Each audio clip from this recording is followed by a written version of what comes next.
Never trusted my partner's sibling with our child. Yesterday, I found out why. My partner and I have been together for 5 years and we have a 4-year-old child.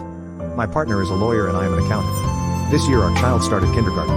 So my partner and I take turns picking up the child from kindergarten and taking them home. On the days that neither they nor I can't take them home, my parent does it for. And when they can't, my sibling-in-law does it. But the problem is that I don't trust in them to take care of my child.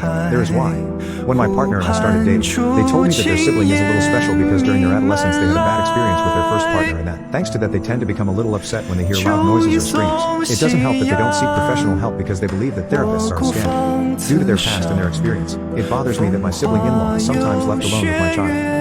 I'm not saying that they are going to intentionally do something wrong to them, but if they are very sensitive to noises, I am worried that one day they react badly to the child's cries and something bad happens. This is a concern that I have told my partner before and that they understand, which is why their sibling is always the last option to pick up our child. Anyway, they have always told me that their sibling is a good person and that they would never hurt our kid.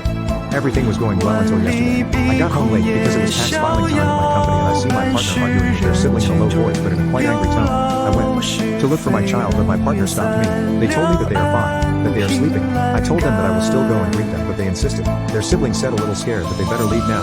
I started to get suspicious so I didn't listen to my partner and I went to see my child directly. When I saw them, they were in their room crying and with a small mark on their cheek. From that moment on everything went downhill. I ran out to follow my sibling-in-law knowing that they went to pick up the child that day. They saw me and got scared. My partner stood between the two of us and said that nothing happened, only that the child tripped and that they got hurt. I asked their sibling to tell the truth and after putting enough pressure on them they started crying and said that my child had an accident. But when they started crying they tapped them to keep them quiet because it was making them nervous. They said they did not measure their strength and that they did not know that they would hurt the child. I should say that they didn't apologize at any time. That only made me angrier so I yelled at them in the middle of the street, resisting the urge to do something worse.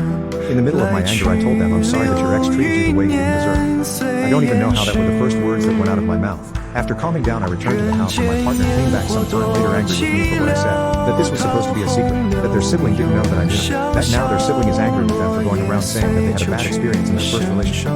I asked them how they could be angry with me and not with their sibling for hurting our child. They told me that they were angry with them but that I crossed the line by yelling at them in the middle of the street. They also told me that it is normal for adults to tap the children and keep them quiet. That their parent used to do it often.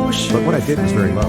Currently they and I are sleeping in separate rooms. I sleep with the child and they in our room. They tell me that I should at least apologize to their sibling and I told them that I am not going to apologize until my child is healed. And their sibling better hope the child doesn't get a scar from this.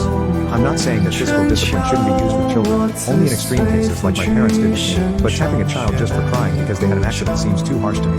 Now I'm a little calmer and maybe I did go a little overboard, but I'm not willing to apologize until my child receives an apology first. Or should I take the first step and apologize to my sibling-in-law first?